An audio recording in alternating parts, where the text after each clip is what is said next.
I never thought I would be chasing child predators.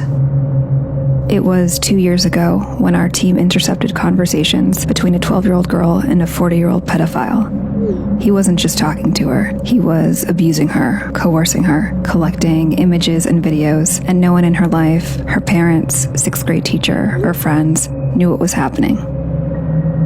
I have a sixth grader of my own. I have 3 kids, actually, but you don't have to be a parent to be devastated by this. I work for a tech company that uses artificial intelligence to detect issues like grooming and sexual predation, and this is something we see constantly. These abuses are occurring quietly and mostly go unreported, and we want parents to know exactly what we know about what happens online.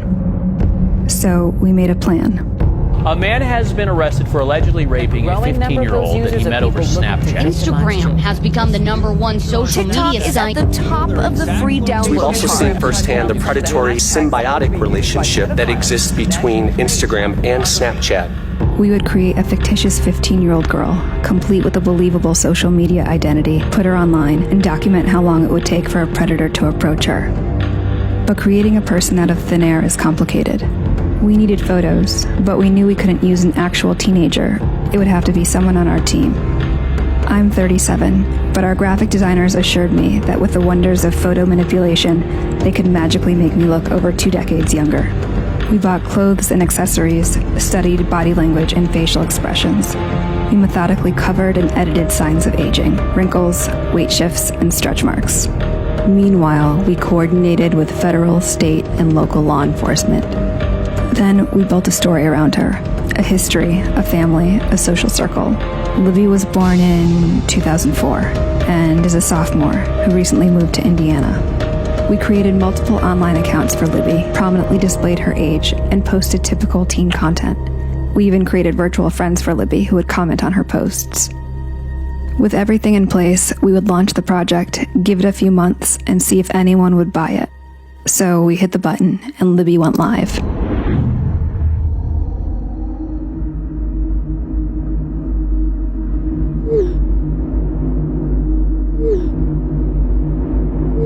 Within the first hour of posting on Libby's accounts, 7 adult men contacted her. By the end of 9 days, that number was 92. The conversations ranged in severity from making sexual comments to sharing and requesting explicit photos and videos to manipulation and threats. The onslaught was so massive, it took 5 of us playing Libby full-time to keep up. We decided to move off-site where we could scale up the operation and gather as much information and evidence as possible. Since Libby is 15, men might try to falsely justify their actions towards her because of her proximity to adulthood. Would parents question, where's the bar? Would a 13-year-old face the same barrage of predators? A 12-year-old? How young could it possibly go? The graphics team transformed me into 11-year-old Bailey. Bailey is afraid of the dark. She hasn't had her first crush yet. She's still prepubescent. A parent might assume Bailey would be insulated from any sort of predatory attack. We launched our 11-year-old persona online. 444 and go.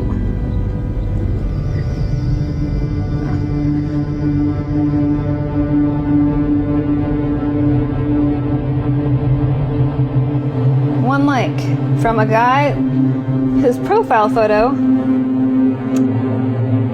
is a penis. So let's say 1 minute and 7 seconds. We have a message request. Although sorry, 2 more requests just came in. How much time? 1 minute and 40 seconds? Yeah. How old are you? You go to the profile, you know that is a child. It also says in the profile that the child is in 6th grade. Another one. It's just lighting up, like the inbox is just boom, boom, boom, boom.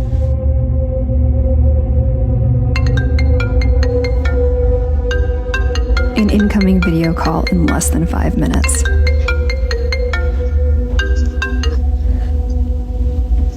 I can't see you. Don't be shy. They all say don't be shy. Few parents know just how dangerous these platforms are for so many kids, so we brought some on site so they could see for themselves. 11-year-old Bailey's persona was approached with an even more disturbing level of manipulation and requests.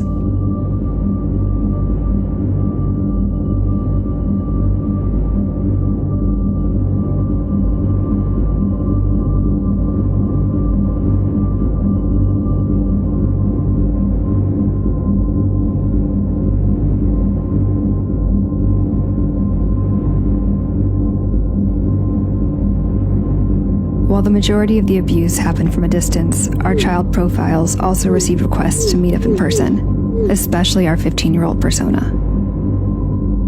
28-year-old Keith was relentless. Like the others, he took no issue with Libby's age. He shared explicit videos of himself. He treated the virginity of an underage girl as a prize to be stolen. It was a tough decision, but if Keith wanted to meet Libby in person, we would let him. We synced up with our law enforcement contacts, and within 24 hours, we were on the ground and ready to meet. We already had evidence of what he had done online, but was he willing to carry things out in real life? We knew 37-year-old me attempting to pass for 15-year-old Libby would be a challenge. But I would wear a hat, a lot of makeup, and a big sweatshirt, and see if he showed up.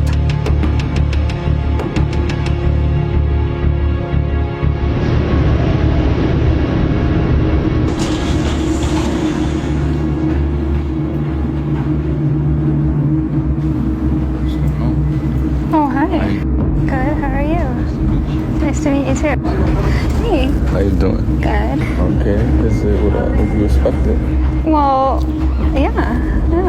Are you going upstairs? Wait, so do you want to go for a walk first? Okay. What's wrong? Why you're not trying to rush upstairs? What was that? Why you're not trying to rush upstairs? I don't know. I'm a little nervous. Now let's go upstairs then. Don't be nervous. I've never done anything like this before, so I'm a little nervous. It's the first for everything. Yeah. Don't be. I'm not gonna rush you. We just go upstairs until. Okay. Have you ever? You wouldn't be shy. Are you okay with me being 15? I've never done it. Oh. But it's okay. I like to gentle, make you comfortable. I don't want to just get all the feeling and just, you know what I'm saying? Are you hungry? Stop trying to dodge it. Let's go upstairs. Cyber tips coming in from the National Center for Missing and Exploited. Bark turns over these potential child predators to the National Center for Missing and Exploited Children. Using the app has led to arrests like this one in Florida last year. The brutal reality is that a predator doesn't have to be in the same room, building, or even country to abuse a child. Libby and Bailey may not be real, but they represent countless children who are being sexually and psychologically abused, both online and in real life.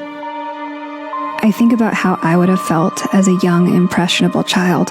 I would have kept the abuses to myself for fear of being shamed and blamed. I would have suffered with it, secretly and quietly. Hi, Mama. Hi, did you have a good day? Yeah. Mama? Yeah. I was wondering, so in 2 more days you're gonna come back? That's right. Okay. I love you. I love you too. Our work has led to numerous arrests, but it's a drop in the bucket.